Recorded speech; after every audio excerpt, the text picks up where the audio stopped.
Bharatiya Janata party की जिला अध्यक्ष डॉक्टर वंदना पोपली अपने परिवार सहित वोट डालने मॉडल टाउन स्थित हिंदू हाई स्कूल में बने मतदान केंद्र पर पहुंची।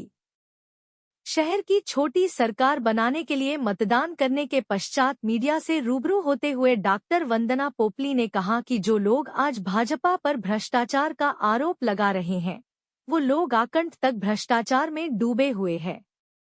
चोरी के मुद्दे पर कहा कि कांग्रेस वाले चुनाव हारने पर कभी ईवीएम पर तो कभी प्रशासन पर ठीकरा फोड़ते रहते हैं। लोकतंत्र का महापर्व और आज छोटी सरकार का चुनाव, क्या कहें? देखिए, बिल्कुल सही कहा आपने कि लोकतंत्र का महापर्व है और छोटी सरकार का चुनाव है। और आज मैंने अपने परिवार के सहित जो देश हित में, रेवाड़ी के हित में, रेवाड़ी के विकास के लिए और रेवाड़ी के सुशासन के लिए वोट किया है। और मैं सभी रेवाड़ी वासियों से भी अपील करना चाहूंगी कि वो अपने घरों से बाहर निकले और अपने मताधिकार का इस्तेमाल करें। और सबसे बड़ी बात, हम हमेशा ये कहते हैं कि पहले मतदान फिर जलपान। तो सभी से मेरा यही अनुरोध है कि अपने अपने पोलिंग बूथ पर पहुंचे और अपने मताधिकार का इस्तेमाल करें। मैम, सभी लोग जानना चाहते हैं कि इस छोटी सरकार के चुनाव में मुख्यमंत्री जैसे शख्सियत को जगह जगह जाना पड़ा चुनाव प्रचार के लिए। देखिए, जहाँ तक आप रेवाड़ी की बात कर रहे हैं, तो रेवाड़ी में हम सबको पता है कि उनका वो कार्यक्रम पहले से ही फिक्स था 2 तारीख का। और जब चुनाव है और जब अपने मुख्यमंत्री को बीच में देख के जनता का किस प्रकार से उत्साहवर्धन होता है, तो उसमें आने में प्रॉब्लम क्या है?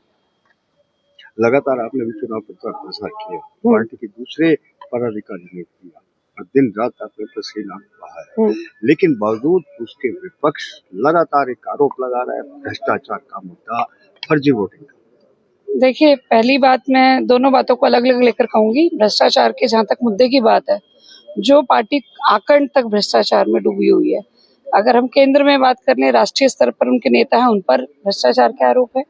प्रदेश स्तर के उनके नेताओं पर भ्रष्टाचार के आरोप है। रेवाड़ी में भी जो नेता हैं उन पे भी आरोप लगते रहे हैं और उसके बाद वही सामने वाले पे आरोप लगाए, तो उससे खराब बात नहीं हो सकती। मुझे तो लगता है कि रेवाड़ी के लोग हंस रहे होंगे सुनकर कि भ्रष्टाचार का नाम भी कौन ले रहे हैं।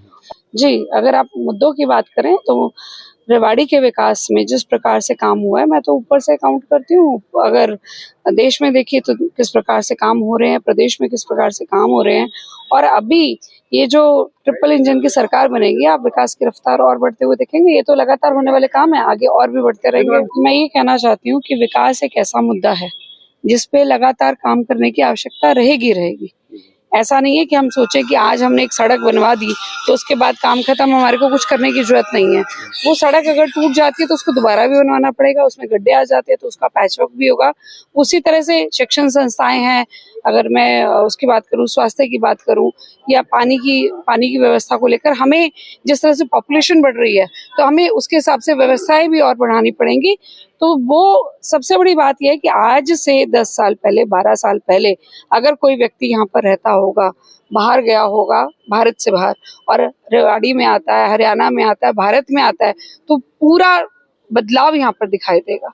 आप खुद इस चीज को मानेंगे कि जिस तरह से सड़कों की कनेक्टिविटी बढ़ी है, जिस तरह से इंफ्रास्ट्रक्चर बढ़िया हुआ है, जिस तरह से व्यवस्थाएं बेहतर हो रही हैं, और सबसे बड़ी बात, भारत का नाम जिस प्रकार से हो रहा है पूरे विश्व में, वो एक गर्व का विषय है मेरे लिए भी और हर एक भारतवासी के लिए। देखिए, एक चेन बन गई है केंद्र में, प्रदेश में, और फिर यहाँ पर लोकल गवर्नमेंट जो बनेगी और अपेक्षाओं पे भी खरे उतरेगी। और मैं तो ये कहना चाहूंगी कि पिछले, अगर मैं 19 से लेकर 24 तक की बात करूं, तो विधायक हमारा नहीं था। इस बार वो कमी भी पूरी हो गई है और सरपट विकास दौड़ेगा। देखिए, फर्जी वोटों की बात है, 2 दिन से फर्जी वोटिंग की बात चल पड़ी है, अभी ईवीएम की भी बात आएगी। अब पूरे इलेक्शन में तो याद नहीं आया, कब याद आया? जब 2-3 दिन रह गए, रिजल्ट पता चल गया कि हारने वाले हैं कांग्रेस वाले, इसलिए अब क्या बोल रहे हैं, फर्जी वोटिंग हो रही है। अब ईवीएम भी बोलेंगे, फिर बोलेंगे प्रशासन मिला हुआ है, फिर कुछ और भी निकालेंगे। तो उनको अपने आप से पता चल चुका है कि रिजल्ट क्या आ रहा है, इसलिए शुरू हो गए। लेकिन जब रिजल्ट आता है तो सबसे आखिरी में ईवीएम के सिर पर ही पत्थर क्यों फेंका? देखिए, बेचारी ईवीएम, क्योंकि ईवीएम पे चुनाव हुए थे 2014 में, जब कांग्रेस की सरकार थी और कांग्रेस हारी थी और भारतीय जनता पार्टी जीती थी, तब तो इनको ईवीएम खराब नहीं लगी। लेकिन आज इनको ईवीएम खराब लग रही है, अपने कर्म नहीं दिखाई देते, तो ईवीएम पे ठीकरा फोड़ने के बजाय अपने कर्म देख लें, अपने समय में इन्होंने क्या काम किया था वो देख लें। 13 तारीख को 13 तारीख को